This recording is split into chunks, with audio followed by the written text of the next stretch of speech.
Says the Gemara in Masechet Megillah Daf Yud Zayin. We are holding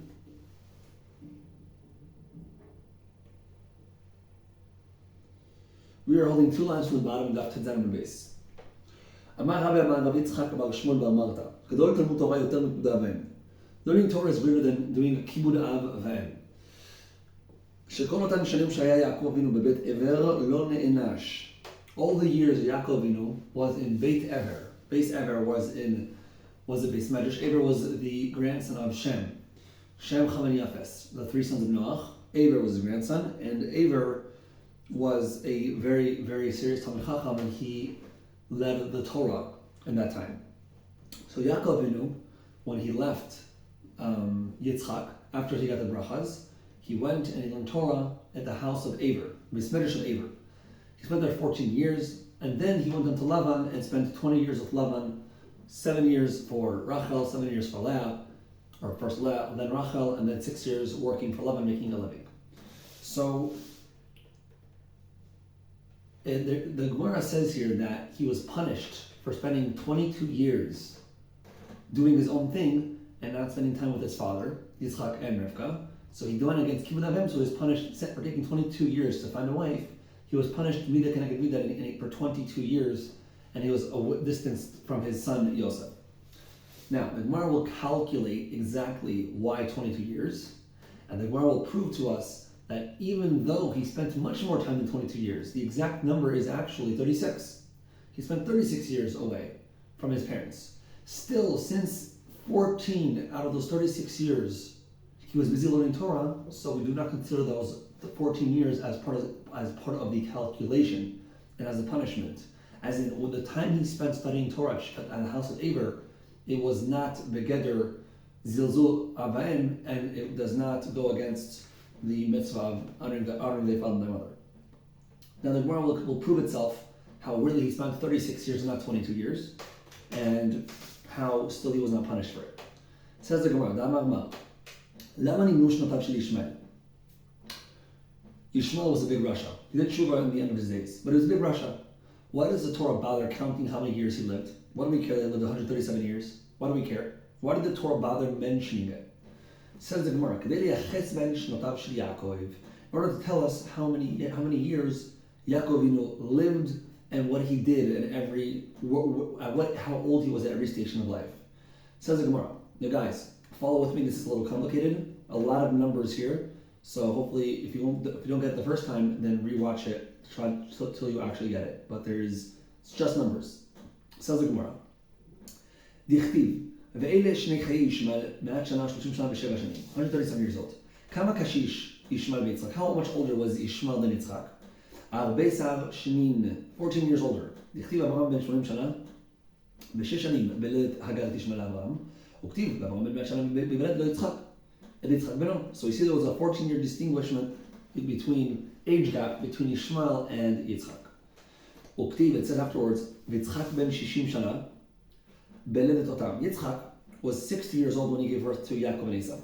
Says the Gemara, Bar kama hava Yishmael kedei seled Yaakov. So according to that math, if Yitzchak was 60 years old, how old was Yishmael when Yaakov was born?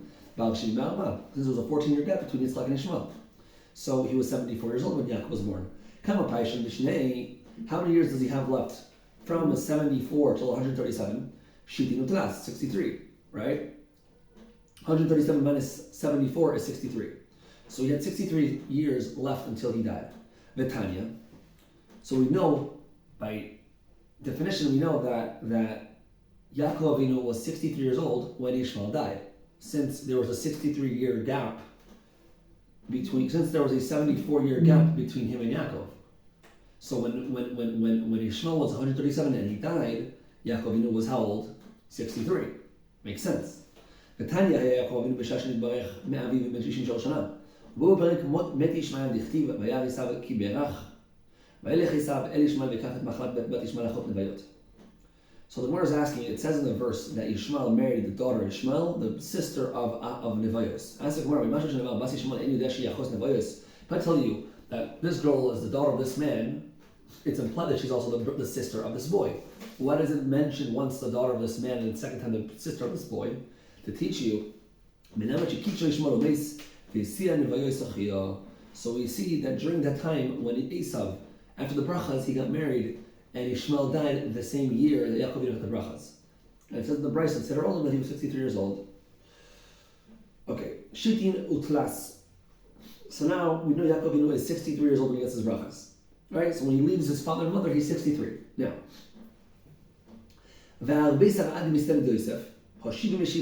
so add 14 more years until Yosef was born. That's 77 years. Why? Because he spent 7 years working for Leah, 7 years working for Rachel, and so at the end of the 14th year, his wife Rachel gave birth to Yosef. So Yosef Hatzadik and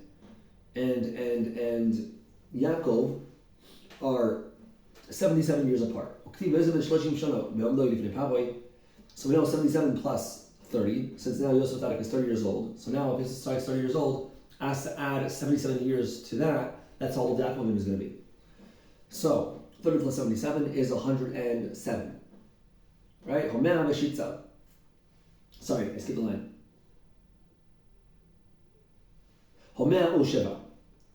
Now the Gemara is going to add. So now what happened when this was 30? There were 7 years of food and then 2 years of a fast. Shava de Sova, 7 years of Sova, which means a lot of food. Then Tanta de Kanfa, 2 years of a Kanfa is a fast. Sorry, not a fast, of a drought. There was no food, there was no food or water. Says the Gemara, so now add 9 years plus 107, guys. How much is this?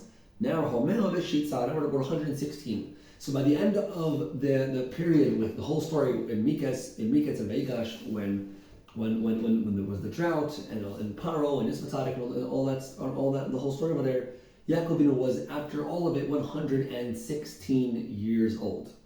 Okay. Now, guys, here's the explosion. Here's where things get exciting. It says the Gemara, after this, Paro asks Yaakov, how old are you? Yaakov answers Paro, instead of saying he's 116 years old, which based on what we just learned, if we stick to the text, he's 116 years old. Yaakov actually answers, I'm 130. What are these magical 14 years? Based on our calculations, from Ishmael all the way to Yaakov, he should be right now 116. Why is he 130 then? The Torah says he was 130. Why was he 130? He should be Lechoros 116. What are these extra 14 years that the Torah just ignores, it vanishes as if it didn't happen? Says the Gemara, what do we see from here? Elo shemami no, arbos reshnin dehav beis ever lo yichashiv lehu. V'tetanya haya Yaakov beis ever mutman 14 shana. Ever meis. Okay. So the Gemara answers, this is our 14 years. This is from here we have proof that Yaakov spent 14 years not going to Lavan, not waiting for Yosef Hatzadik, but sitting learning in the Beis Medrash for 14 years under Eber. And we have a brisa that supports this. Eber meis la'achar she'od Yaakov la'aram naharayim shtei shamim. After Yaakov went to Aram Naharayim to find a wife, Eber died 2 years later. יצא משם ובא לו לארם נהריים, נמצא כשעמד על הבאר מין בן 77 שנה. So what do we see? That means that when he first met Rachel and Leah, when he first went to Lavan, how old was he, guys? He was not 63 like when he left his father and mother. He was 77 because he spent 14 years at the Beis Medrash. Okay, so now, guys, we see that the Torah does not calculate that as part of his lifetime because we don't consider that a part of his life. We don't care. It was him and Beis Medrash. Says the Gemara, how do we see that he wasn't punished for those 14 years? Instead of, because again, guys, what was the issue? The issue was that Yaakov, he was supposed to be with his mother and father. He wasn't supposed to make them sad by leaving and not coming back. He was supposed to find a wife and come back. The fact that he didn't do that, but that he established himself with Lavan and getting a wife, it took him 22 years. So we punished him Keneged Mida, like I explained already in the beginning, 22 years away from his son. Says the Gemara, how do we see that he was punished for only 22 years and not 36 years? Says the Gemara of the Tanya, Nimtza Yosef Sheperash, because Tachlas, there was a 36-year gap from the last time they met, from the age 63 to age till 36 years later after that. Why do we count 22? The Tanya, נמצא יוסף שפרש מאביו 22 שנה כשם שפרש יעקב אבינו מאביו. יעקב, the class of Shitin Avim, Elo, as the Gemara, base of the base, ever look hashi lehu. As the Gemara starts the base level, Esrim Shnin Haviyana. The Torah, the Gemara is asking now Tachlis. He spent 20 years with Lavan, not 22. So where do these extra 2 years come in? Elo, says the Gemara, Mishum de Ishtoi be'uchot haltin shnin. He took another 2 years after Lavan. He spent 2 more years on the trip. He didn't spend. He took his time. He was very relaxed.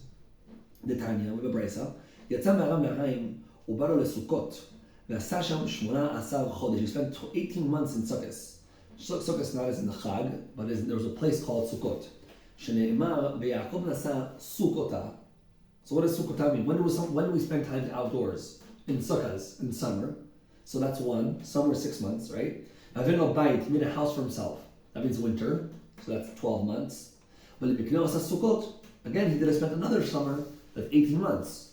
And then he spent another 6 months in Beit El, sacrificing to God. So 18 plus 6 is 24. That's 24 months. That's exactly 2 years. That's why Yaakov was punished 22 years, because he spent 22 years away from his father and mother. So we see that the Torah does not recognize or punish him for the 14 years he spent and spent learning Torah. So from here we see that Talmud Torah, learning in Beis Medrash, is bigger and more important than Kibud Avayim. Hadralach Megillah Nikreis. Chapter 2. Somebody who reads the Megillah backwards was not Yotze. Somebody reads it Baal Peh. A guy reads the Megillah in Aramaic, he was not Yotze. So again, reading it backwards, you're not Yotze. Reading it Baal Peh, you're not Yotze. And reading it in Aramaic, you're not Yotze. It has to be that from Lashon HaKodesh. Says the Gemara, but we can read it in French towards other French people, or in Italian towards other Italian people. So the Gemara is going to ask, wait, you just said you can't read it in any language outside of Lashon HaKodesh. So what's going on? The Gemara will talk. We'll learn it in Daf Yudchet. Now this is a very nice chiddush. I like this. The Gemara says, what's the halacha if you're, I don't know, a Japanese convert and you don't speak one word of Hebrew, but you listen to the Megillah? Yes, so you're a lo'ez. A lo'ez is a chutznik. That's what a lo'ez means. You hear the Megillah in Ashuris. Ashuris is Lashon HaKodesh. Says the Mishnah, big chiddush, even though you don't speak a word of Hebrew, you have no idea. You have no idea anything about Hebrew, but you hear the words in Hebrew, you don't say. Alright, which is a very big chiddush. Kava'as serugim. If a guy reads it serugim means he reads, stops, reads, stops, reads, stops, reads, stops. Or he read mitnamnim, means he's falling asleep. So it's not mamish asleep, but it's close. Like a guy who's like this, really about to fall asleep. So there's Yotzei. If he was writing the Megillah and reading it at the same time, or he was Doresh, reading it and explaining it, or he was Magia, which means fixing the Megillah and reading it together, so the Mishnah like this. If he had come, he's Yotzei. If the Megillah is written in Sam, which is a yellow color, or Sikra, which is a red color, Kumusukan Kantoim, or black, certain kinds of black, or he wrote it on a niyar, on paper, or a diptera, it's like some kind of plant paper. Lo yatsa, he was not yotzei. Ad shetek ktuva ashurit, as we written in Lashon HaKodesh, a sefer. What does sefer mean? Means on the cloth. Ubedio, cloth is deerskin. Ubedio, which is ink, black ink. Okay, so we need Lashon HaKodesh, deerskin, and we need to do it on ink. Ask the Gemara, Minachani Bilek. How do we know that if you read the Megillah backwards, you're not yotzei? Omar Oved, Omar Kro, Kiksavam Ukizmanom. It says in the verse, just like the Zman is always Yud Daled Ben Tetvav, also the Ksiva has to be forward and not backwards, because we're always moving forward, right?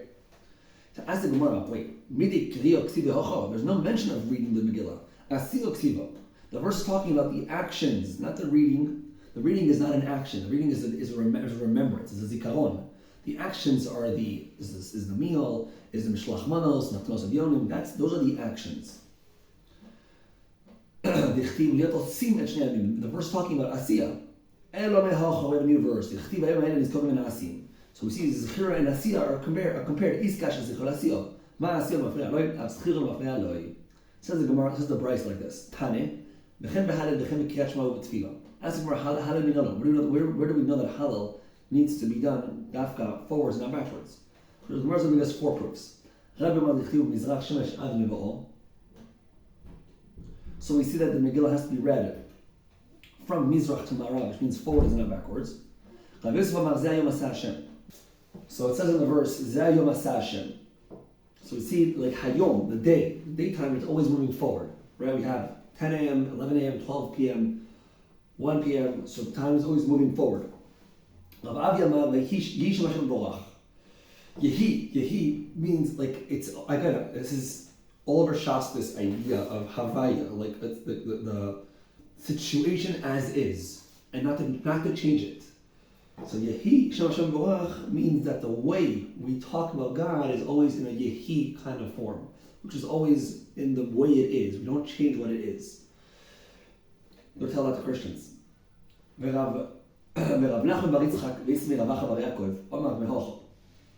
says in the verse, Me'ata ve'adolam, from here till the end of the world.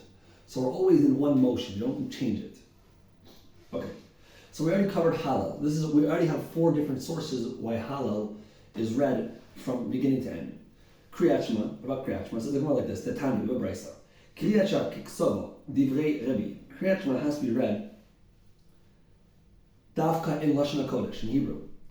The rabbi say in any language you want. Ask it more like this. So basically, when Mechlokas Chon Rebbe, you read Kriyat Shema only in Lashon HaKodesh, Chon rabbis can read it in any language you want. Ask it more like this. What's the Svar in Rebbe? I'm going to call V'hayu. It says in the Torah, V'hayu lo taladecha. V'hayu means V'havayos the way it is in Hebrew and not in any other language. Ask more about what am I time? What are the Svar the rabbis? I'm going to call Shema. Shema Yisrael Hashem Elokeinu Hashem Echad. What does Shema mean? To hear.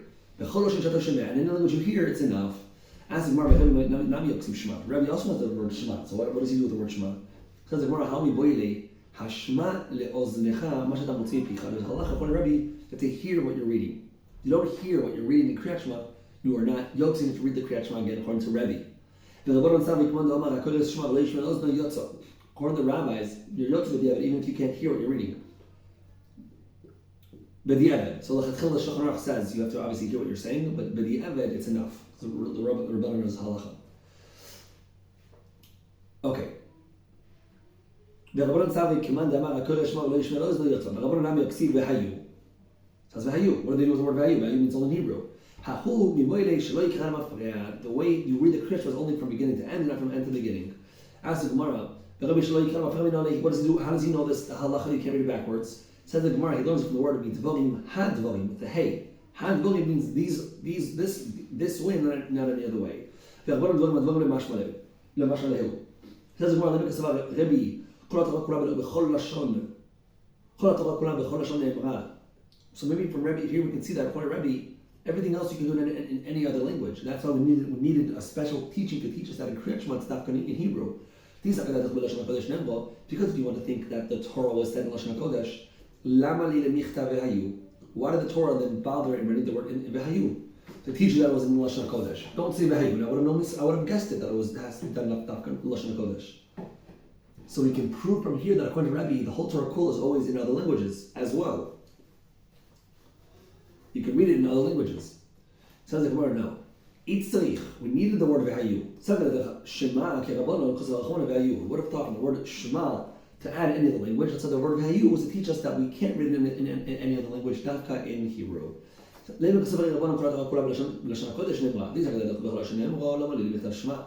and the Gemara is saying the opposite. Maybe according to the rabbis, in fact the rabbis needed the word Shema to teach you they can read it in any language you wish, is proof that naturally speaking the whole Torah is always read only in what? In Hebrew. And that's why I needed the verse to teach you other languages. Because if not, I wouldn't have needed the word Shema, because I would have been able to guess it. So we see that if I would have needed to guess, I would have guessed Dafka Hebrew. Says the Gemara, this is also wrong. Why? No,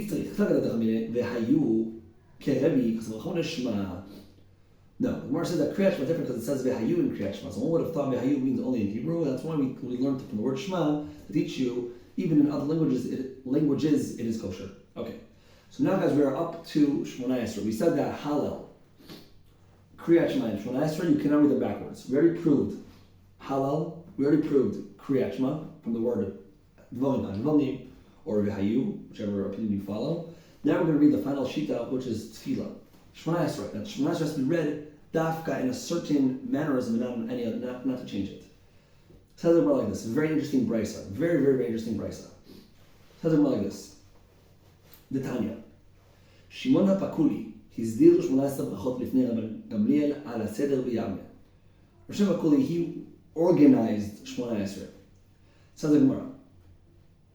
אומר רבי יוחנן אמרו במסניס אותנו, 120 זקנים ובהם כמה נביאים תיקנו 18 ברכות על הסדר. So 18 that we do today is because of these 120 Talmid Chachams, and amongst them were many Nevi'im.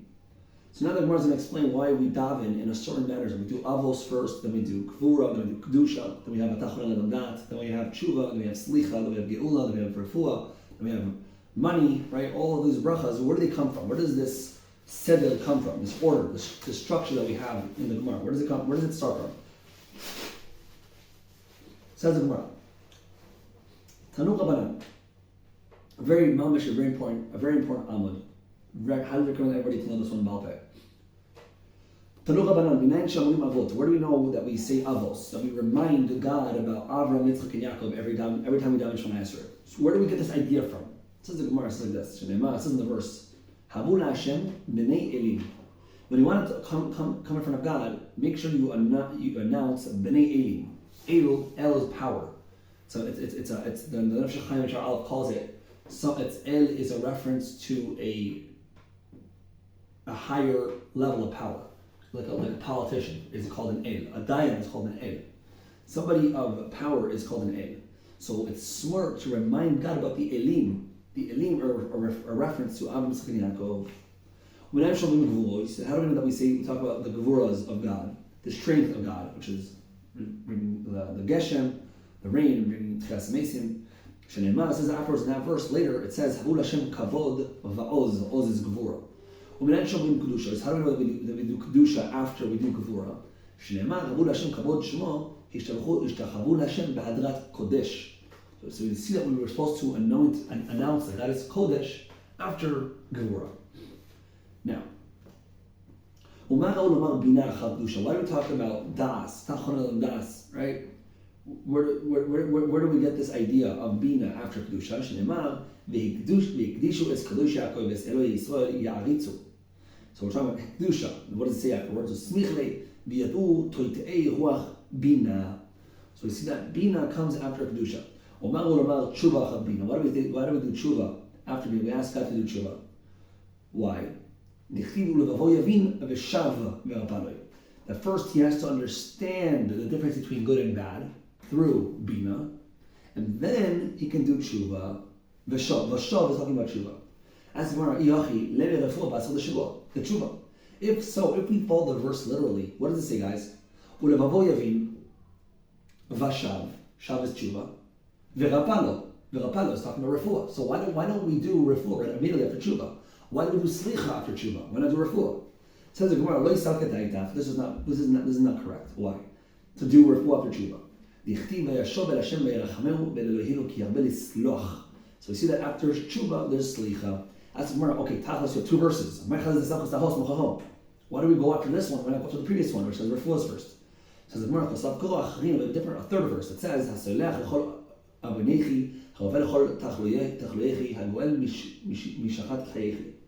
we see that slicha and then refuah. See that slicha comes before refuah. Says the Gemara, what do we see from here? The member of the geula refuah was a slicha. Says the Gemara, we see that tshuva and then refuah. So Tachas would do with that verse. Says the Gemara, hu la refuah titachaluim hi. And refuah the slicha. That refuah that's in the verse is not referring to the healing of the body, it's talking the healing of the soul, which has to do with slicha. Why do we say the seventh bracha, guys? We have Avos, Gvuros, Kedushos, Bina, then we have Das, we have Slicha. What's the seventh? Geula, right? Why is Geula the seventh bracha out of the 18 brachas? Why is it the seventh? Amar Rove, this is very interesting, guys. Mitoch she'asidin ligoel b'shvi'is. There's going to be a 7-year cycle, a 7-year event in history in the future sometime. We're on the 6th year. So I'm going to read it inside. It says it like this. Since the Geula is going to happen on the 7th year, okay? Lefikach kavua b'shvis. That's why the bracha, Geula is made on the 7th bracha. Now the Gemara is asking a question. So through the question, you guys are also going to understand what the Gemara was talking about earlier.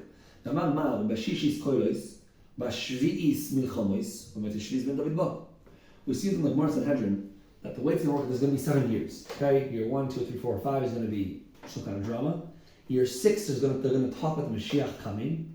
Year 7 is going to be a big war, and year 8, Motzi Shvis, Mashiach's going to arrive. So what do we see from here, guys? We see that when does Mashiach come? When does the Geula happen? The 8th year, not the 7th year. 7th year is still war. So why do we do the bracha on the 7th? Why is the 7th bracha Geula? It should be the 8th bracha. Answers the Gemara. The war itself is the beginning of the Geula. Let's continue. Why do we do the refuah on the 8th bracha? Since the bris milah is on the 8th day and it needs a lot of refuah, it's dangerous, a dangerous process. So we're metaken the 8th bracha as refainu, as refuah. Why do we say? Why do we ask for money in the 9th bracha? Against people who add. There's people who make the shuk. They add the prices to all the food. So the demand, so everything costs more. So these people, they're Russians obviously, but they do it in order to get rich. The Chtiv, it says in the verse, break the Rashayim who add the value, the price, towards things in the shuk, that they're the cause for people to die from starvation and not be able to get what they want. When King David talked about this, which mizmor is he talking about? He said this in his 9th psalm. Now, even though it seems in the 10th one, the Maharsha explains that it's really on the 9th one, and the first 2 are actually one. All right, that's not the Rashi here is very complicated, but that's what the Maharsha explains. Why do they say kibbutz galuyos, which is the time when all the Jews come back to Israel after Birkas Hashem, after the bracha of wealth? The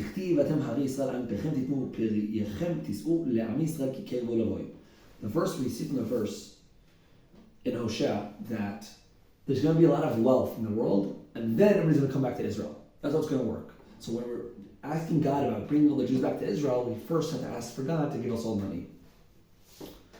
Okay. The Kev, since all the Jews are back in Israel, what happens next? So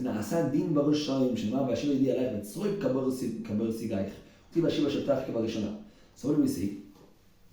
That once the Jews come back to Israel, then all the Rishayim get judged. The whole bracha of the Mashim Atisikva and the Rishayim happen. That happens. When do they get judged? After all the Jews come back to Israel.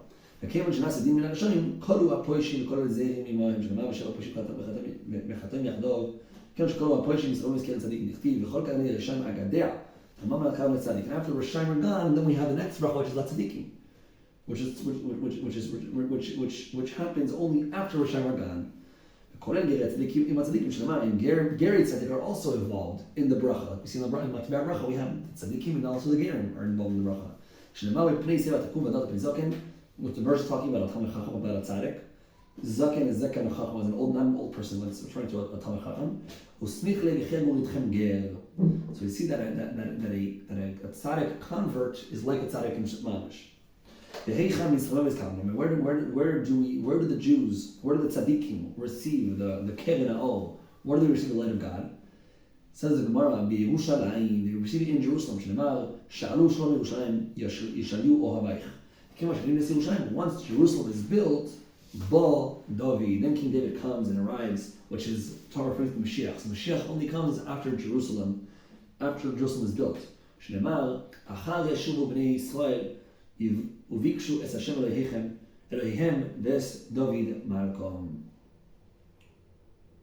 So Rashi, guys, look at Rashi. Very, very interesting Rashi. The first Rashi in Daf Chesed Medal from the top. I'm reading the Rashi. So we said in the Pshat, the Gemara, we said that first Jerusalem is built and then Mashiach comes. Says Rashi,